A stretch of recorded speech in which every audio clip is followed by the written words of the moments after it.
தினம் ஒரு ஜெபம் என்கிற ஜெப வேலைக்கு நேராக இயேசு கிறிஸ்துவின் நாமத்தினாலே உங்களை வாழ்த்தி வரவேற்கிறேன். இன்றைய நாளுக்குரிய வசனம் எரேமியா தீர்க்கதரிசனம் புஸ்தகம் 29வது அதிகாரம் வசனம் 11. நீங்கள் எதிர்பார்த்திருக்கும் முடிவை உங்களுக்கு கொடுக்கும்படிக்கு நான் உங்கள் பேரில் நினைத்திருக்கிற நினைவுகளை அறிவேன் என்று கர்த்தர் சொல்கிறார். அவைகள் தீமைக்கல்ல, சமாதானத்துக்கு ஏதுவான நினைவுகளே. நாம் யாவரும் கண்களை மூடி தேவனை நோக்கி ஜெபிப்போம்.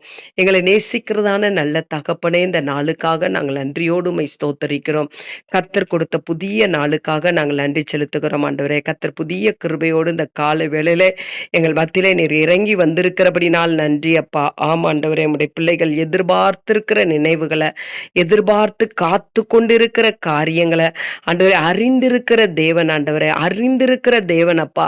இந்த நாளில் உம்முடைய பிள்ளைகள் ஒருவேளை ஆண்டவரே வேலைக்காக, திருமணத்துக்காக, கற்பத்தின் கனிக்காக, ஆண்டவரே இன்னும் ஆண்டவரே தங்களுடைய வீடுகளிலே ஆண்டவரே ரட்சிப்புக்காக, ஒரு சமாதானத்துக்காக, உடலிலே சுகத்துக்காக, எதற்காக உம்முடைய பிள்ளைகள் காத்து கொண்டு இருக்கிறார்களோ, நீண்ட நாட்களாய் ஜெபித்து கொண்டு இருக்கிற காரியங்களை ஆண்டவரே கர்த்தர் அறிந்திருக்கிற தேவன், எங்களுடைய தேவன் அறிந்திருக்கிற தேவன். எங்களுடைய விண்ணப்பங்களையும் எங்களுடைய வேண்டுதலையும் கர்த்தர் அறிந்திருக்கிற தேவன் ஆண்டவரே.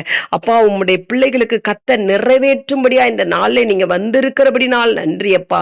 ஆமாண்டவரே, உம்முடைய பிள்ளைகளுக்கு நிறைவேற்றி கொடுங்கப்பா. உம்முடைய பிள்ளைகள் காத்திருக்கிறதுக்கு ஒரு முற்றுப்புள்ளியை வைத்து ஆண்டவரே, உம்முடைய பிள்ளைகளுக்கு ஆண்டவரே கர்த்தர் நன்மையை அருளி செய்யும்படியாய் ஜெபிக்கிறேன் சுவாமி. சோர்வோடு இருப்பார்களானால் கர்த்தர் இன்றைக்கு அவர்களை தட்டி எழுப்புகிறபடினாலும் உமக்கு ஸ்தோத்திரம்.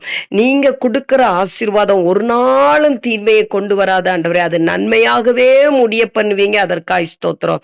ஆமாண்டவரே, தேவனிடத்தில் அன்பு கூறுவர்களுக்கு எல்லாருக்கும் ஆண்டவரே சகலமும் நன்மைக்கு எதுவாய் நடத்துகிற தேவன்.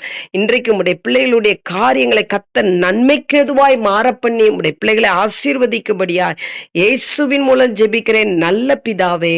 ஆமென், ஆமென்.